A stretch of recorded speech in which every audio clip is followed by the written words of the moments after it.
E para a gente fechar esse jornal com chave de ouro, porque hoje é sexta-feira, claro, o nosso convidado de toda sexta-feira para falar de cultura, Geraldo Magela está conosco de volta, né? Geraldo Magela conosco para a gente começar o final de semana da melhor forma possível. Muito obrigada, Magela, mais uma vez pela sua presença aqui conosco.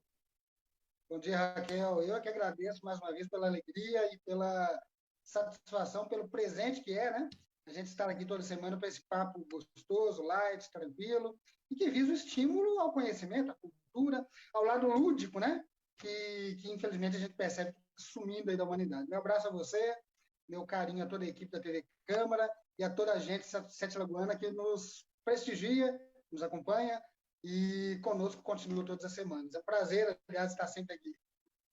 Muito obrigado. O prazer é nosso e hoje a gente vai falar sobre uma dupla que fez história na infância, pelo menos na infância nossa, né, Magela? Aliás, continua fazendo, porque são inspirações e os desenhos, né, as criações feitas outrora ainda são assistidas e, na verdade, vira uma certa contemplação da criatividade, do genuíno, né? A gente está falando, a gente vai falar de Hanna-Barbera e Geraldo melhor do que ninguém para explicar quem que foi essa dupla, que na verdade é uma dupla, né, Geraldo? Verdade. Raquel, olha, William Hanna e Joseph Barbera foram, assim, foram gigantes da arte, gigantes da cultura, gigantes da beleza, da criatividade. Foram dois cartunistas, né? O William Hanna, nascido em 1910, falecido em 2001, já com mais de 90 anos, e Joseph Barbera, nascido em março de 1911, em Los Angeles, falecido em 2006, ambos cartunistas, ambos desenhistas, né? Do mundo do entretenimento, do desenho, da animação. E, Raquel, olha, você não tem noção da importância desses dois gigantes na história da arte do planeta Terra. A minha tristeza é que eu não estou. William Hanna e Joseph Barbera faleceram, né?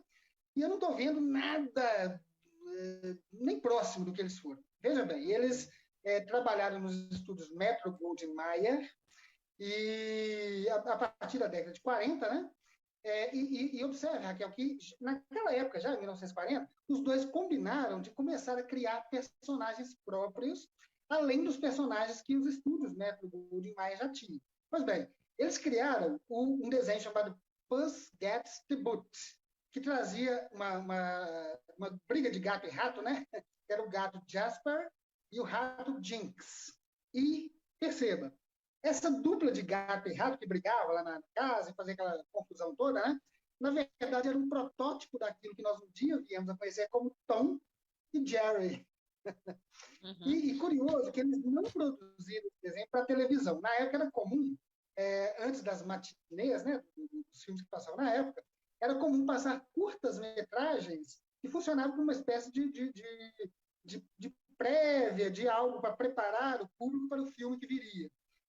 E perceba, Raquel, quando eles fizeram o desenho, choveu de crítica, teve gente que achou o desenho muito violento, um diretor chamado Fred Kimby criticou demais, disse que não ia continuar a produzir a série, só que a satisfação do público, o delírio do público com as aventuras do gato e o rato, aquela loucura toda, aquela confusão toda dos dois dentro da casa, aquele roteiro bem amarrado, bem construído, engraçado, levou a plateia ao delírio de tal forma que tanto a plateia quanto os investidores viraram apaixonados. E o diretor, Fred Kim, foi obrigado a voltar atrás. O curioso é que ele voltou atrás, o desenho continuou a ser produzido, foram produzidos nessa década de 40 114 curta-metragens, que renderam 7 prêmios Oscar para o William Hanna e Joseph Barbera. A O gente está vendo um curioso, aliás, trechinho aí, né, Geraldo? Não tem como é você. verdade. A gente assistiu dezenas de milhares de vezes esses desenhos de Tom e Raquel, Jerry e a gente não cansa, né? É muito legal, é muito interessante. câncer, é muito engraçado. E perceba, Raquel, que isso que nós estamos vendo aí agora é um protótipo do que foi o Tom e Jerry. Veja que Uhum. a animação é diferente, o nome dos personagens, né? O Tom não era Tom, era Jasper, o rato não era Jerry, era Jinx.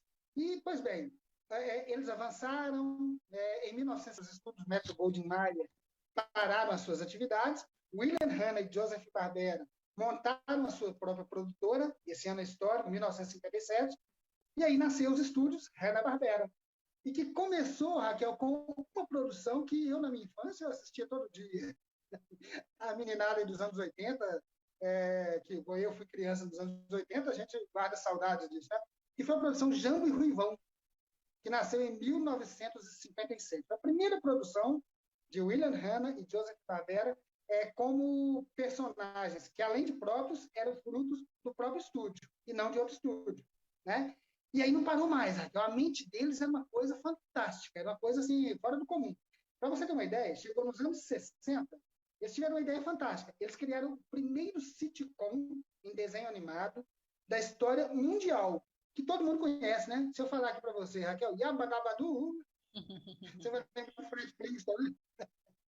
E foi os Flintstones, foi o desenho dos Flintstones, que era um sitcom e muita coisa inovadora estava ali, Raquel. Era apresentado no horário nobre, era um desenho de meia hora, era uma história familiar na Idade da Pedra, né, lá na pré-história, e muita coisa interessante que não era comum nos desenhos da época aparecia lá. Por exemplo, Fred e Vilma eram marido e mulher, né? Os dois dormiam juntos.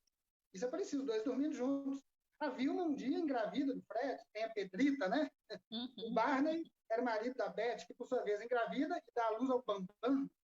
Quer dizer, eram coisas que fugiam um pouquinho daquele universo meramente infantil, que era muito comum nos desenhos animados da época. Raquel, foi um sucesso absoluto. E olha só, olha a criatividade. Ainda na década de 60, Hanna-Barbera cria o desenho Johnny Quest. E eu não sei se você se lembra, nosso público deve lembrar, que era um desenho, inclusive, que foi criticado na época, tido como violento, e era um desenho que era aventura e adrenalina pura, né? Incomum para a época. Então, perceba aí, Raquel, vem o Johnny Quest, né? E aí, depois do Johnny Quest, não parou mais. A coisa foi só avançando. E aí nós temos centenas de séries de personagens criados por Hanna-Barbera. 69 é a vez do Scooby-Doo, que, veja bem, mobilizou na época 65% em média da audiência dos televisores americanos no horário da sua exibição. Olha que coisa fantástica. Olha só. Raquel, e aí, olha, o Scooby-Doo é da Hanna-Barbera. A Hanna-Barbera criou vários universos com famílias vivendo em épocas diferentes. Os Flintstones, já falamos, os Jetsons, a família do Remy, e por aí vai. Olha lá, né? uma variedade. Acho que todos os principais desenhos, pelo menos dessa década aí de 80, 90, foram criados por eles, né? A gente está ainda em uma infinidade de personagens que a gente bate o olho e fala, nossa, aí remete aquele desenho lá de trás, muito bacana, né? E que a gente vai falar sobre isso depois, que ainda hoje a gente consegue ver, né, de outra forma, né? Mas a gente vai, para um próximo episódio, a gente vai falar um pouco sobre isso, né, Magela? O importante é que isso serviu de inspiração para como tudo que a gente tem falado aqui, né, os gênios aí da cultura para os dias de hoje, né, Magela? Verdade. Raquel, eu queria destacar duas coisinhas, só que antes de destacar, eu já te falei várias vezes que apaixonado tem uma linguagem diferente, né? Então, aqui na minha coleção, eu separei alguma coisinha aqui. Eu separei o Zé Colmeia, só para você ver, que, na verdade, no original era Yogi Bear.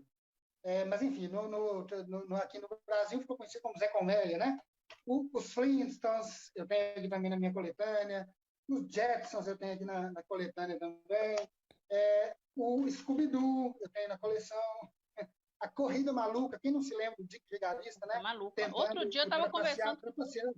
Outro dia eu estava falando dessa Corrida Maluca com meu filho de 5 anos, falando sobre como é que era e os personagens, e a gente tentando lembrar. Os Jetsons, eu acho que era um caso à parte da gente conversar depois, porque até hoje ele conseguiu vislumbrar um futuro que a gente está vendo muito próximo, né?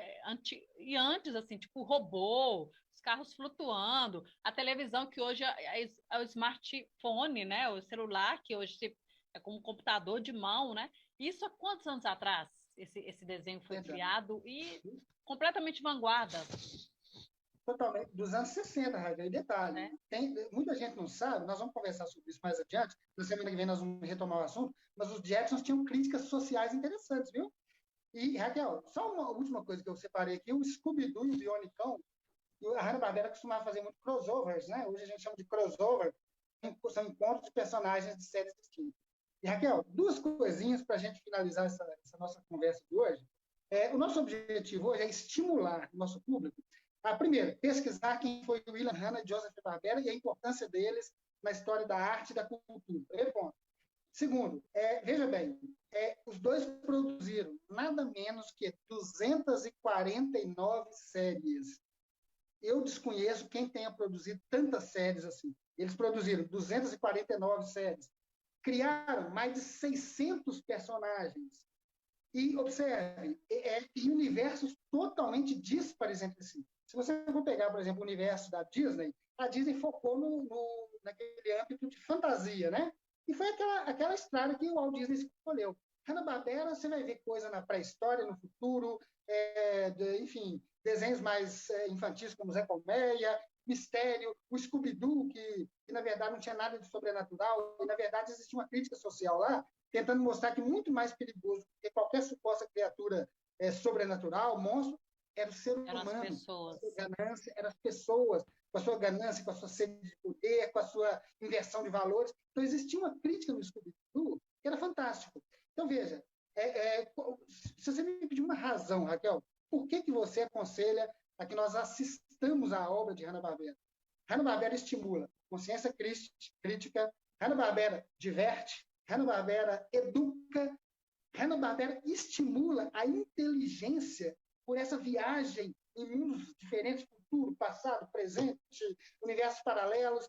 E para fechar, esse lado, eu já disse e friso, esse lado lúdico, humano, que eu, por exemplo, vejo a necessidade de termos em todos os aspectos da vida, no campo familiar, marital, profissional, né? Eu, por exemplo, defendo gestões humanizadas. Então, se eu tenho que fazer uma gestão humanizada, eu entendo que eu tenho que ter um lado lúdico, né? Na minha personalidade, nas minhas atitudes. E, pasme, William Hanna e Joseph Barbera, por meio de suas criações magistrais, sublimes e, sobretudo, atemporais, conseguiram fazer isso com uma maestria insuperável e que até hoje eu não vi ninguém fazer igual. Então, salve Hanna-Barbera! E é por isso que a gente vai continuar a falar sobre Hanna-Barbera no nosso próximo encontro, que é na sexta-feira que vem. Não é isso, Geraldo? Quero agradecer muito, mais uma aula aqui que você nos dá, e a gente continua esse assunto na semana que vem. Imagina, eu que mais uma vez agradeço pela honra e pela satisfação, pelo prazer que é estar aqui toda semana. E semana que vem estaremos de volta. É um prazer muito grande. Um abraço a você, um abraço a toda a equipe do TV Câmara. E um final de semana abençoado a todos que nos assistem, nos acompanham, a todos vocês aí da TV Câmara. Um abraço a todos e até semana que vem, se Deus permitir. Muito obrigada a você também. Um ótimo final de semana. A gente volta então na segunda-feira com outras informações. Até lá. Bom final de semana.